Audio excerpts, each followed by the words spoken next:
All right. Well, welcome again. It's great to have you all this afternoon. I am Lisa Edens, and I'm the program coordinator with CIEE. And welcome to our monthly webinar series, where we have our executive director, Katie Navin, here, who's going to be talking about our new environmental education plan. And just before we get things kicked off and I move it over to Katie, if you aren't familiar with CIEE, we are a professional network of environmental educators across the state, and our mission is to advance environmental education in Colorado by fostering collaboration, mobilizing support, and driving excellence. And we have about 850 members all across the state that reach over 800,000 learners. And so our monthly webinar series is just one way that we can help advance learning and excellence in the field. So we try to choose monthly topics of interest to the EE community with the goals of sharing and sparking ideas, improving our practice, and just connecting with one another. So to that end, we have many upcoming events and opportunities this fall. On August 30th is our EE evaluation in a box, which is just an opportunity to get additional tools and support and training and how to evaluate the work that you do, your programs. On August 31st, we'll actually be down in Durango talking about how you can support youth in their exploration of natural resource careers. And then September 6th through the 10th is kind of our flagship event for the year, which is our Advancing EE Conference. And this year we have a combination of virtual and in-person event. So the virtual event kicks off on the 6th and 7th, and we've got some great speakers lined up. And then the 9th and 10th will be up at Snow Mountain Ranch, and we'd love to see you there for our in-person event. And then September 19th through the December 3rd, we have a whole suite of self-paced EE courses. So these are 8 to 12 hour professional learning opportunities in a number of different topics. So be sure to check out our website for all of those great things coming up this fall. I know everyone's an expert on Zoom, so I won't belabor the point, but just make sure to keep your line muted while others are speaking to reduce that background noise. And we always love, getting to know who's here in the chat. And also I'll be kind of keeping track of questions for Katie throughout the session today through the chat. So definitely let us know if you have any comments, resources to share, or just to connect with one another via the chat throughout today. And then finally, before I pass it over to Katie, one way that we can support equity is by acknowledging our history of colonization and oppression, and that it is still continuing today. What we know as Colorado today was the traditional home of the Apache, Arapaho, Cheyenne, and Pueblo tribes, the Shoshone tribe, and the Ute Nation.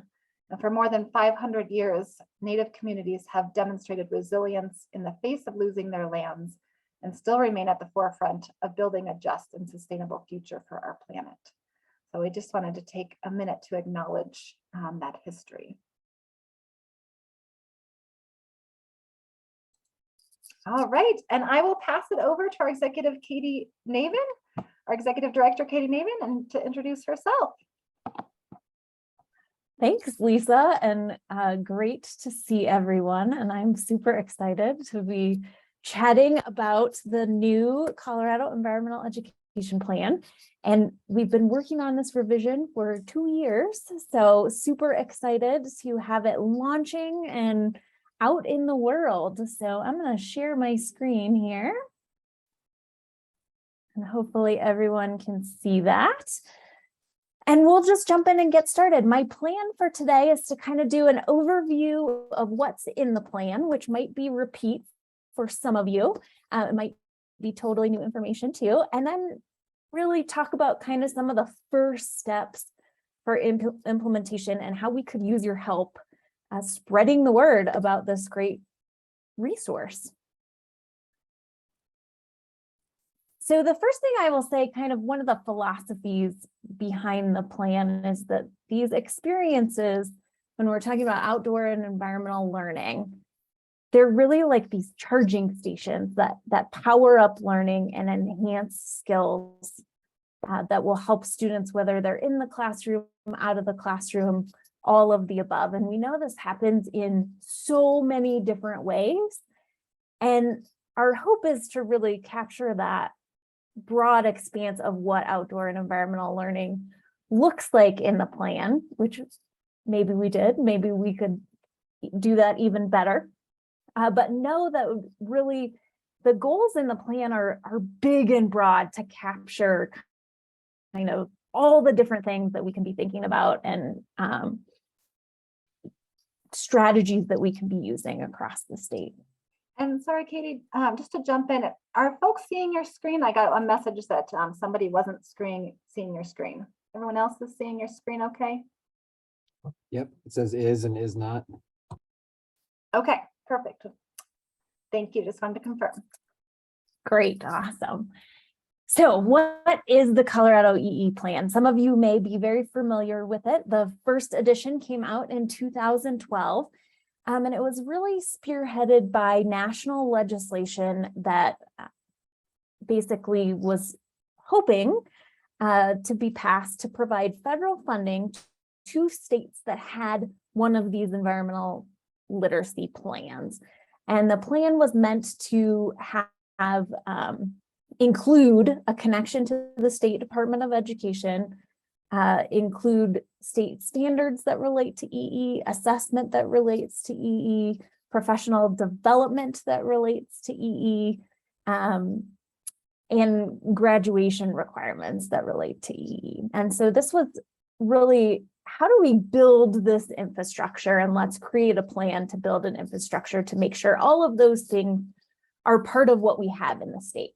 That legislation did not pass when it was introduced in 2007, but it spurred states across the country to start thinking about creating these plans. And I believe 46 states now have a plan across the country for what they would like to do. A couple things I do want to clarify about the plan. It's a plan. So these are the things we hope to do. For all of the things that are in here, there's no guarantee that they will happen. There's not really an accountability piece for these things, but it is our collective vision as a state about what we would like to build and what we would like to see happening. And so there are some downsides to that, and there are some really, I think, powerful things to that, in that we can all be working on the plan together. And this vision was created with the Department of Education and the Department of Natural Resources. So it is our collective vision with those agencies and that lends some credibility to environmental education as a whole. And I think that's one of the ways that this plan can be used is as a justification for those folks who might need a little swaying.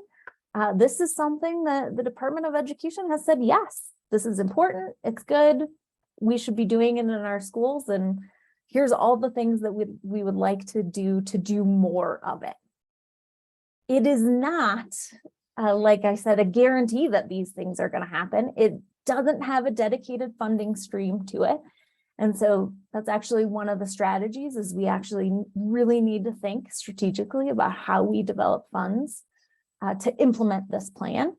And it's also not a curriculum or something that you would hand to a teacher and say, do this. It's really higher level. It's about building that state infrastructure for how do we do environmental education. There are a number of strategies that folks, all types of different stakeholders, can implement that help support the plan, but it's definitely not a to-do list for anyone. Just a little bit of history. As I mentioned, that federal legislation that was introduced in 2007 that really started the whole pathway to this work was called No Child Left Inside. And so this effort to really build environmental literacy or environmental education plans started in 2007. In Colorado, we've seen kind of a lot of incremental steps over the years. 2009 was the first intentional integration of environmental education into state standards. It's also the year that Colorado adopted an outdoor Bill of Rights for kids. In 2010, the legislation, the Colorado Kids Outdoors Grant Program Act, was passed, and that is what required the State Board of Education to develop this plan. The plan was finally adopted in 2012, and then we implemented or started with leadership councils that were established in 2013, and there's 4 leadership councils basically in each quadrant of the state, which are really meant to be local implementation. How do we think about this in local areas, and what does this look like on a local level to implement the plan? In 2015, we saw environmental education included in the Elementary and Secondary Education Act, the Every Student Succeeds Act, as it is called, for the first time. That was the first time we saw that as eligible for federal funding. So that was a piece of No Child Left Inside moving forward. And then in 2020, we adopted new standards in Colorado. The standards were refreshed and revised. And it seemed like a really good time to start revising the plan and refreshing it with those new standards. Due to the pandemic, that revision took quite a bit longer than we had anticipated initially, but we completed this draft of the plan in May of 2022. And I'm also excited to say that No Child Left Inside was reintroduced in the spring of 2022. So we are continuing to work on passing that legislation that could bring federal funding to help implement the plan. The way the bill is written right now would provide about $3 million annually to each state that has a plan. So over those 2 years, we did 2 rounds of feedback and collected feedback from several hundred folks across Colorado. And our writing team with representatives from CDE, the Department of Natural Resources, and CAEE took all those comments and did our best to put them into the plan that we have and are launching now. So I would just invite you to start thinking about, what are your hopes for the EE plan? And feel free to share those in the chat. Thinking about kind of what you're hoping to see with this new plan. And you can continue to add those into the chat as I keep going and talking about what's actually in here. But would love to know a little bit more about what your interests are in it and how we can help you use it in the best way possible.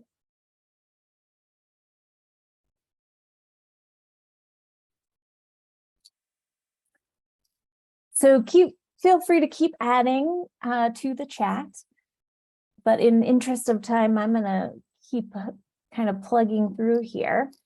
The mission of the plan changed slightly from the original, but still has that central focus on how do we collaborate with organizations, communities, and schools to make sure that all students have access to high quality environmental and outdoor learning.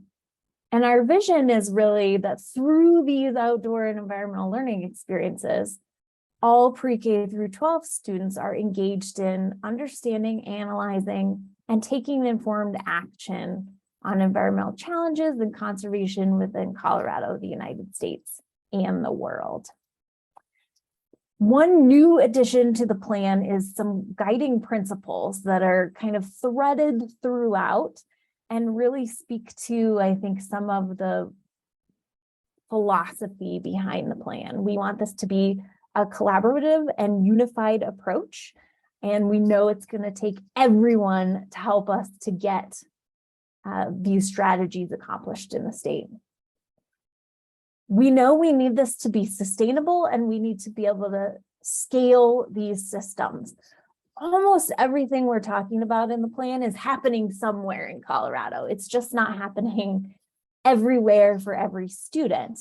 And so how do we figure out how to build those systems so that we're filling in the gaps that exist?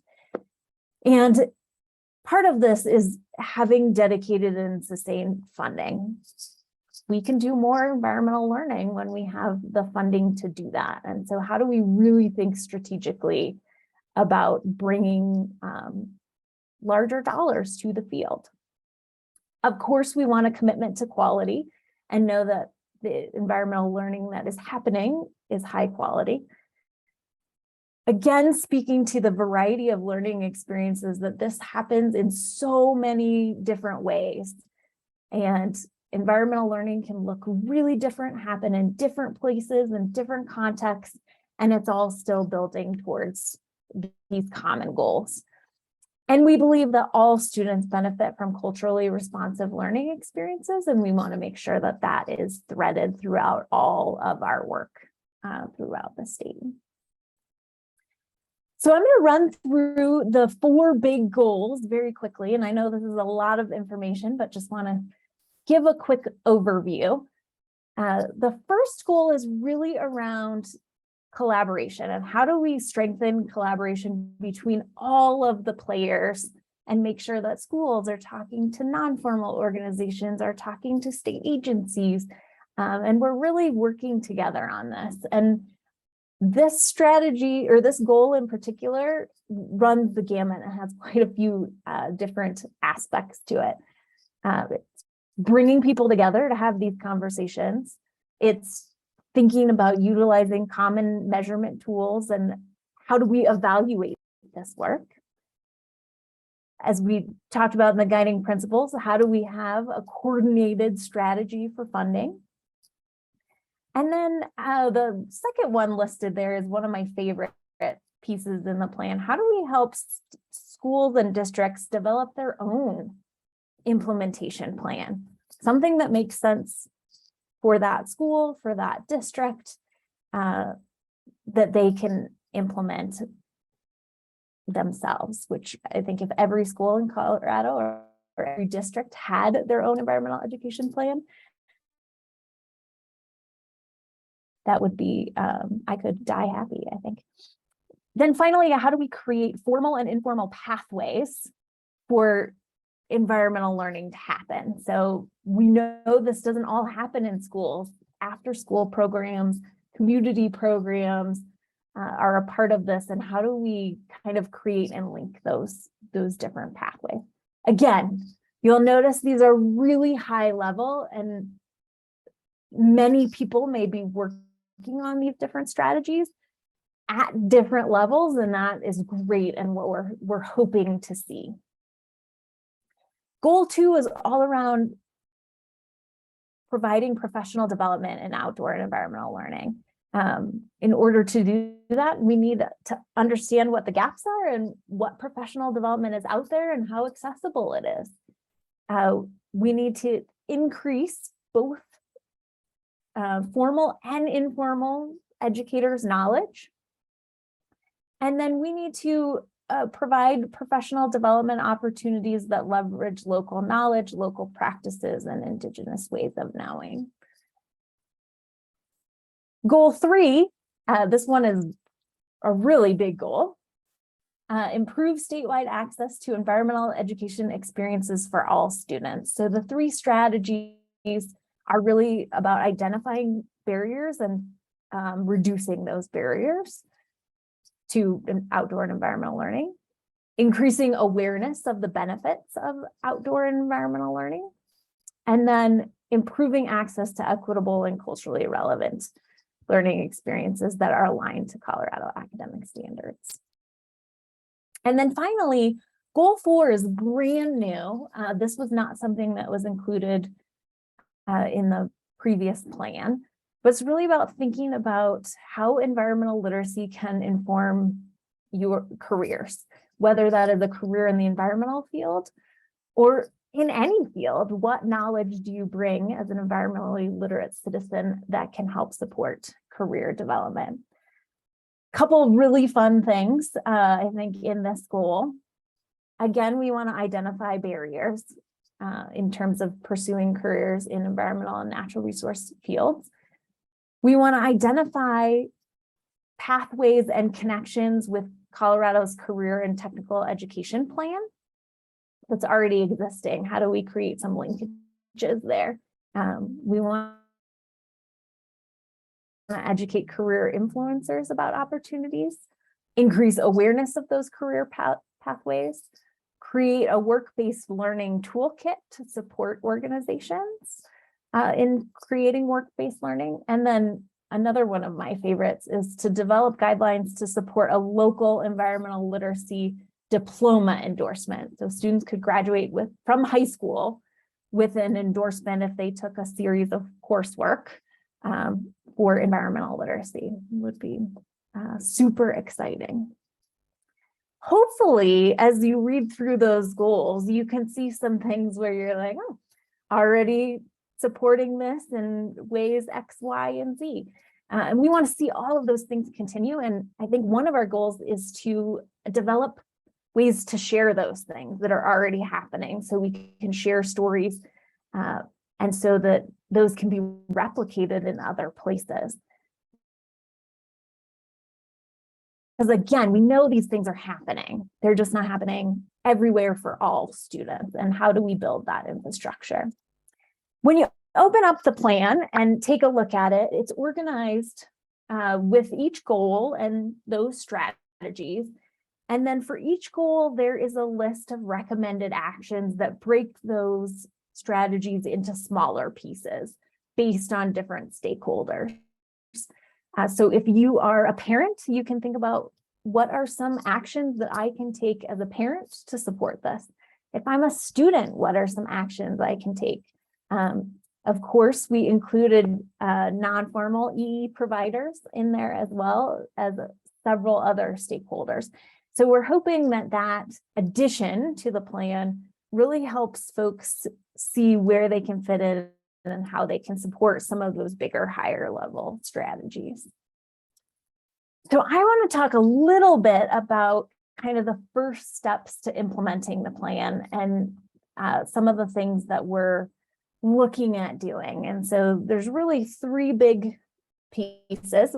One is what we just looked at, those strategies that we want whatever stakeholder you are, whether you're a teacher, a non-formal educator, that you can dig into some of those strategies, see what you're already doing or what things you might add to what you're already doing, and get those out into the world so folks can feel like they're supporting and really helping implement the plan. The second big bucket is just getting the word out and letting people know about the plan. We have a huge opportunity to really make a big deal out of the plan coming out and developing some greater awareness about how folks can engage. And then finally, policy and how we can help support some of the policy efforts that are happening currently. So I'm just going to do a quick high-level overview of those different ways to jump in. Here I pulled out for, I think most of us on the call today are kind of in the non-formal world.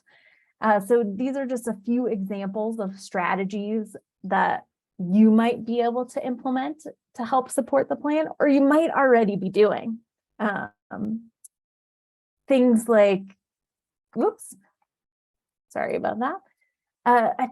Sharing the plan at convenings that you go to, whether you're at a conference or a meeting, letting folks know about the plan, making sure that your programs are aligned with standards to really help meet needs, sharing professional development opportunities with teachers, working with partners to identify gaps in your local area, incorporating career messaging into your current programs. Those are just a couple quick examples. There are many more throughout the plan for each goal. But if we jump into policy and think about kind of what's next,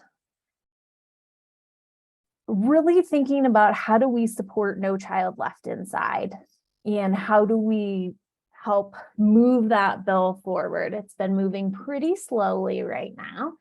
And so kind of the first bullet on this page is supposed to say watch for action alerts, not alters, but watching for action alerts. And we do have a listserv at CAE that if you're interested in joining, that we send those out on. So when we know a bill is coming up in a committee meeting or wherever it might be in the process, when it's a good time to contact your legislators, we'll send that out. So definitely be watching for those, and we'll be watching closely to see kind of how this bill moves over the next several months.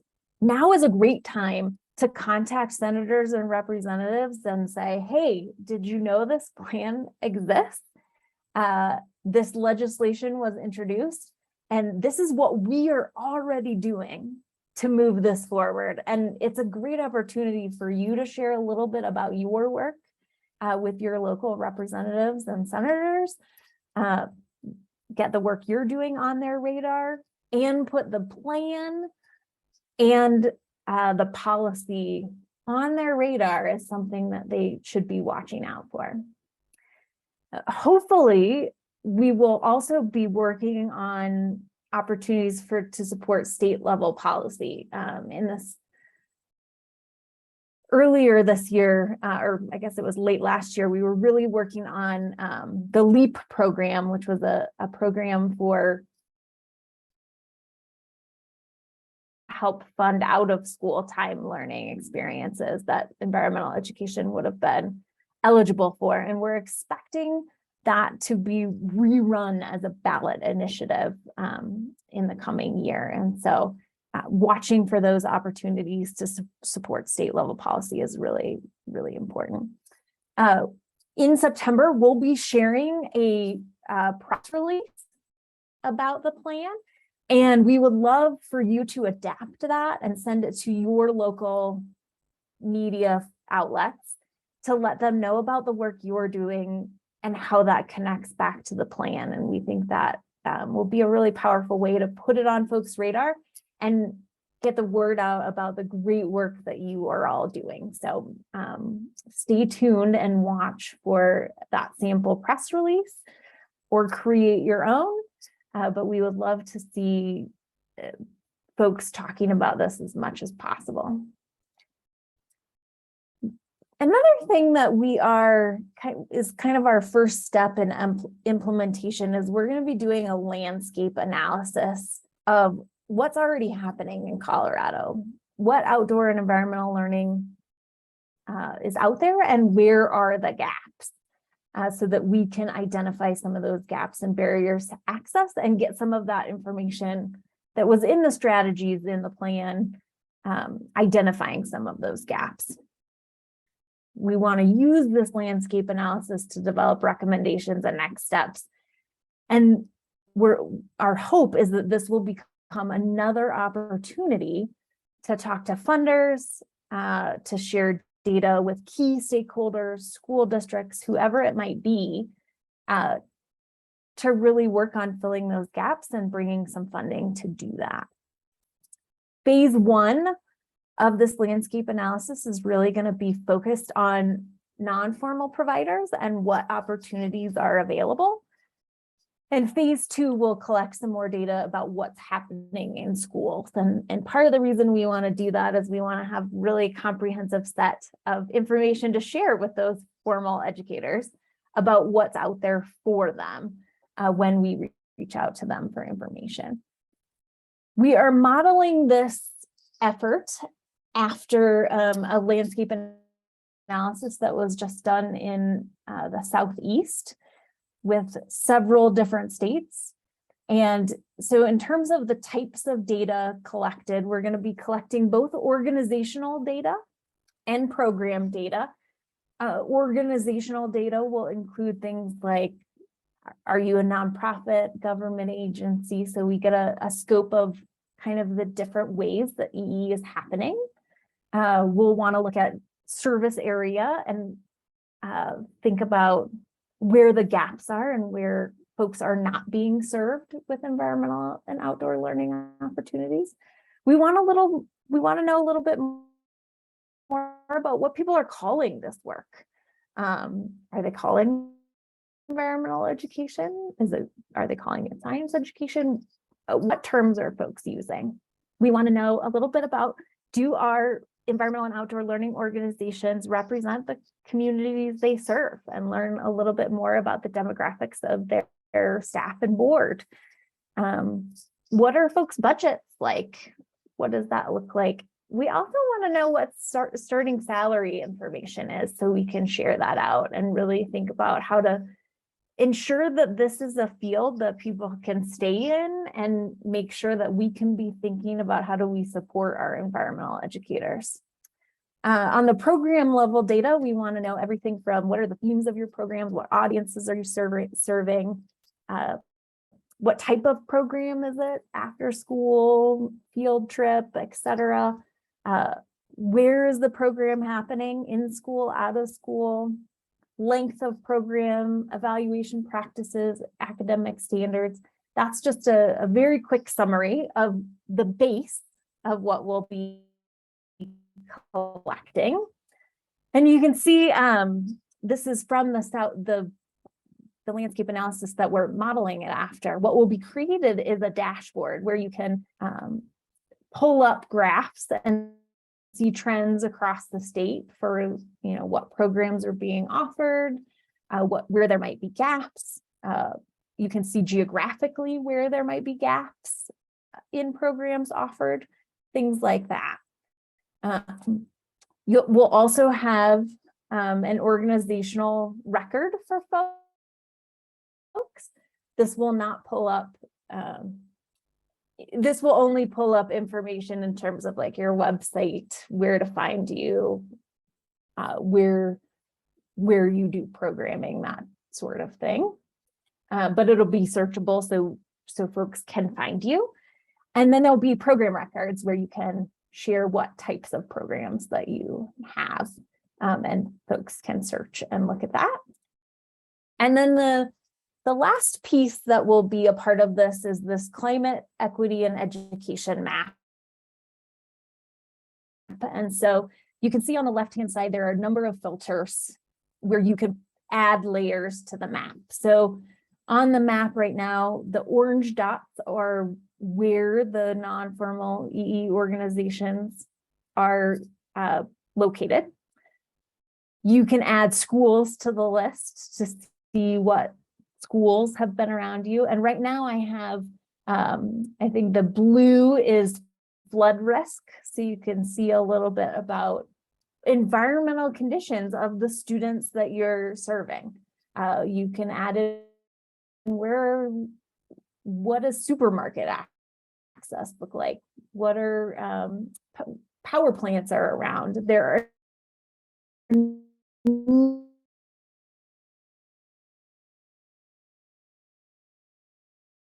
number of different, these are just a few, really get to know the audiences that you're serving and what their environment looks like.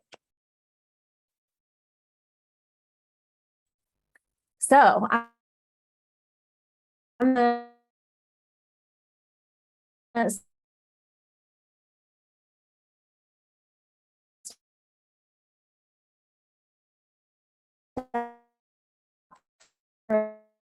about just a minute or so. This will be just the first opportunity to we'll throw that in the chat. We'd love to know what information you would like us to be asking. Like I said, we have a base of questions, but we can add questions to that, and really think about what do we want to know here in Colorado, and what will help us do the work that we do and implement the plan. So I'm going to stop talking for just a minute and let folks think and add things in, and then we'll keep going, knowing that you can always let me know if other ideas arise.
Awesome. Some great things popping up. Connections to Indigenous organizations, average cost for paid programs, socioeconomic data is helpful. Interest in virtual programming.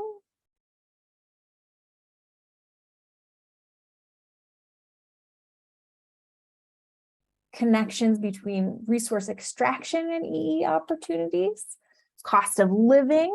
Those are all great ideas. I am going to download all of these and start building a list. And like I said, we'll have more opportunities for folks to weigh in and think about this. My hope is the data that we collect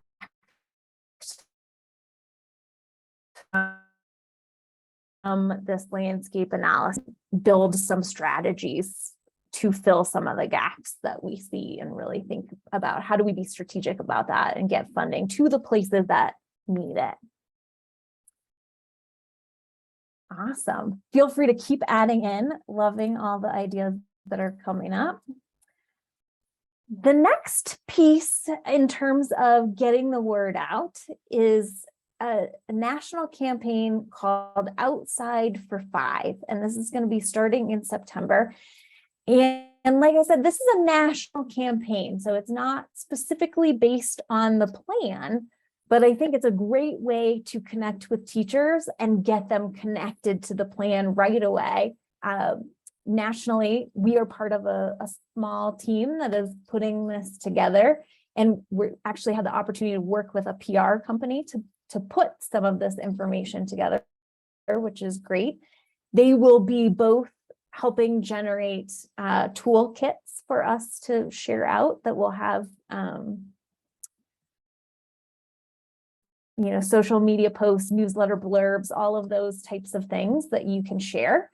And the idea behind the campaign is that we want to encourage educators across the country to sign a pledge to incorporate outdoor and environmental learning 5 minutes a day, 5 days a week, or any meaningful amount of time. We want the campaign to kind of reflect, we want you to do what's easiest and makes the most sense for you. But the hope is that we give teachers an opportunity to sign on and sign the pledge, and then we can build a list of teachers who are interested in this work and share out further information with them about the plan, about other things that are happening in Colorado, and really connect them to some of the great resources that exist. So we would love your help in getting the word out and encouraging teachers to sign the Outside for 5 pledge, and that will help us share information with them about the plan and how they can use it and what's there. So everybody on this call, I will send you a toolkit, and the toolkit will include a timeline. It'll include key messages to share. There's an email blurb that you can share. There's sample social media content and a variety of already made graphics. You, of course, are welcome to edit these in any way that makes sense for your organization. And we'd love to encourage you to help us share these during the month of September. And then we can follow up with teachers to really think about how to get information about the plan out to them and those types of tools.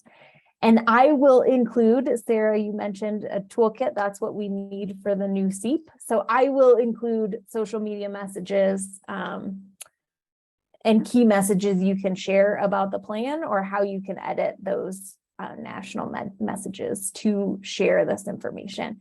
I think our goal is to get the word out as quickly as possible and get this to as many people as we can.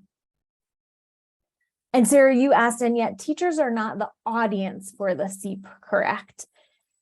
They are not necessarily the action implementers for the plan, I would say. But I think teachers need to know about the plan. Teachers can use the plan in terms of building credibility for things that they're interested in doing in their school. If they run into any, I can't think of a word that I'm looking for, but if they run into any walls in some of this and need to build support with their administrators, the plan is a great way to say, look, the Department of Education is on board and check this out. The plan also has an appendix that lists all of the standards that are related to environmental and outdoor learning. I should say all. You can connect quite a few of them in different ways, but it has a good list of how the standards connect. So that's a great resource for teachers. And there are specific strategies built in throughout the plan that teachers can use, but teachers are not responsible for the plan, if that makes sense. All right, so a couple more things and then I'll open it up for questions. So one of the things that we'd love to have you help us share, and again, I'll be sharing a toolkit before September hits with both the Outside for 5 messaging and some very specific plan messaging. But we'll have a similar webinar to introduce the plan specifically for formal educators, where we can highlight some of those pieces where they can plug in, how they can use it, so that they can see where they fit. We also are going to have a webinar specifically for funders. We want to make sure that they know that this exists, that these are things that we are looking for funding for. And so we have a small group of funders that we know fund some of this work that we'll be inviting to that. If you have any funders you'd like to suggest that get invited to that, we would love any suggestions or introductions. And then finally, we're going to have a webinar for folks in higher education. There are a number of folks working on master's degrees or other projects in higher ed that may be looking for projects that may relate to the plan. And so we'd love to get together some of our higher education folks to really think about what does that look like? Dig in, what opportunities are there? How can they share that with their students that might help them with their projects and help us with moving some of these strategies forward? So those are a couple upcoming things. And just to recap, in terms of next steps, definitely leaf through the plan and look at those stakeholder recommended actions in terms of things, actions that you can take with whatever hat you're wearing at the time. Definitely reach out to your local school district and just say, hey, this is newly published, wanted to let you know about it, and here's how we can support your efforts in bringing environmental and outdoor learning to your students. Same thing with legislators. If you can say, hey, this is out there, brand new plan, and how can we, let me tell you a little bit about our work and how we're supporting these efforts. And then finally, like I said, we have 4 regional EE leadership councils that are working to move strategies forward on a local level. Each council really kind of decides what they want to work on and what's most interesting and applicable to their region. And so definitely reach out to me. I can get you in contact with those regional EE leadership councils so that you can get connected with them and see if your interests align in getting involved. With that, I want to open it up and have just open it up for questions.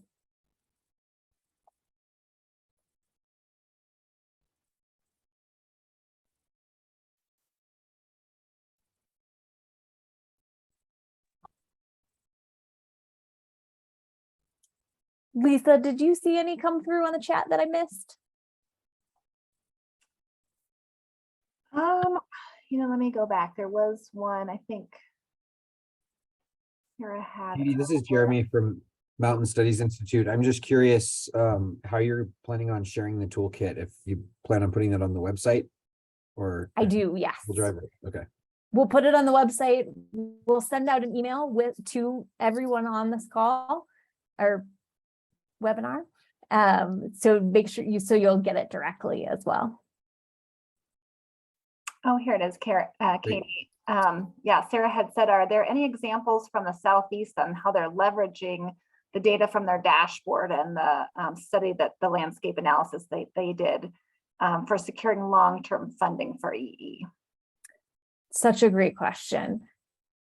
It's so new that I don't know that there are any great examples yet. They really just finished kind of all of their data analysis and getting this up.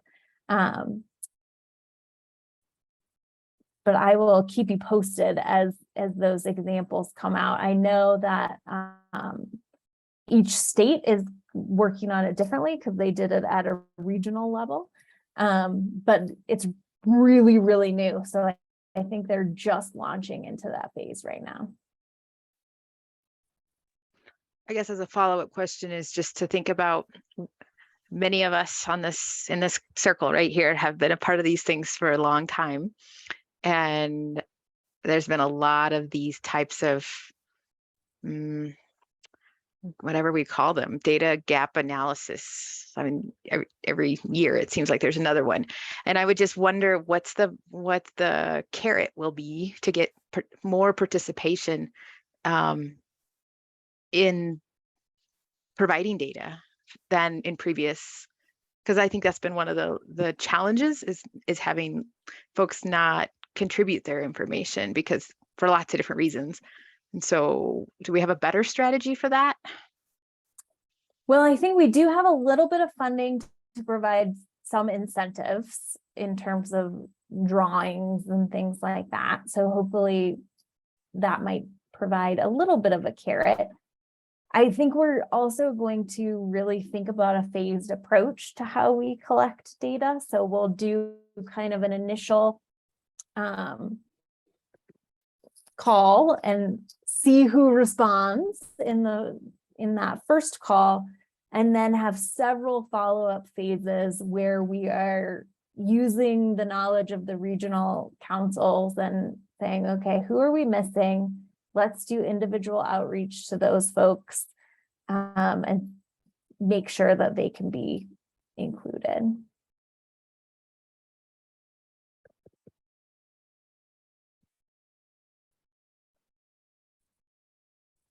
It's a great question. Like Grand Junction's didn't make the last time we did this because nobody in Grand Junction filled out the form. And it's like, there's so much happening in Grand Junction.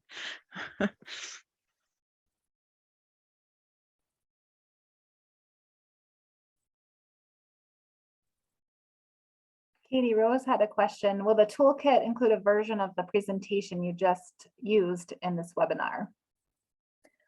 That's a great, I hadn't thought about that, but that's a great question. Would you like a presentation that you could like repeat and give, or just a copy of the one?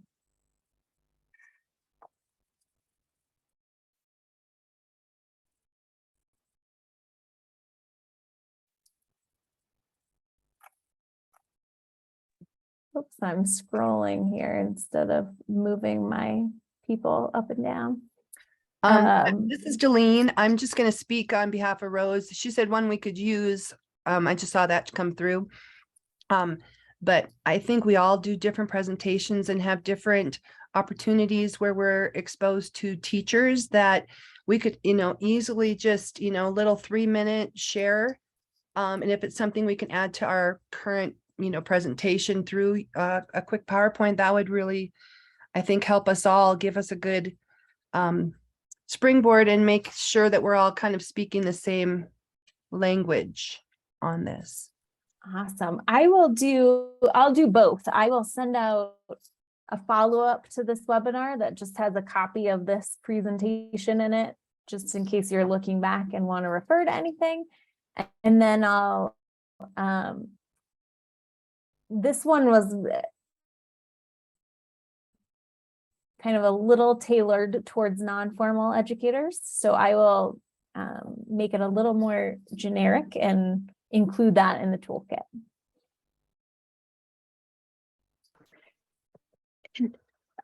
I would just, based on some of the experience I've had with this work, is just that teachers, everything I've ever presented about this with teachers over the years, it's like, they're like, well, what do I do with this? And so I just caution everybody that's going to talk to teachers about this to not give them as this is another thing to do, but this is a tool to give you credibility. And those are very, very different things, because I've heard a lot of people, teachers, be like, what do I do with this? It's great, but it sure doesn't affect my classroom every day. So I think we have to be, again, really, really clear on what is the message. I think, Katie, if you can give us that message, what is the message? 3 bullet points for formal educators. Absolutely.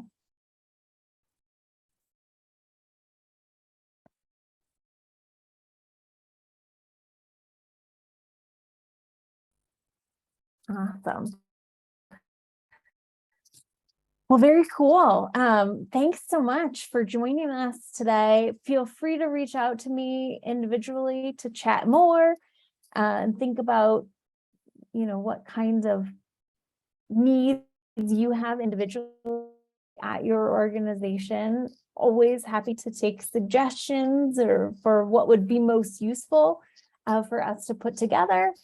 And I am just super excited that we are ready to launch and get ready to really do a big push in September. And I will say, one of the things that I don't think we did a very good job with the first plan was making a big splash about it once it happened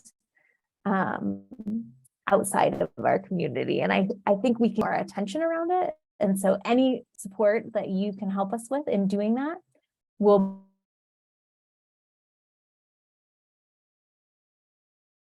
be super, super helpful.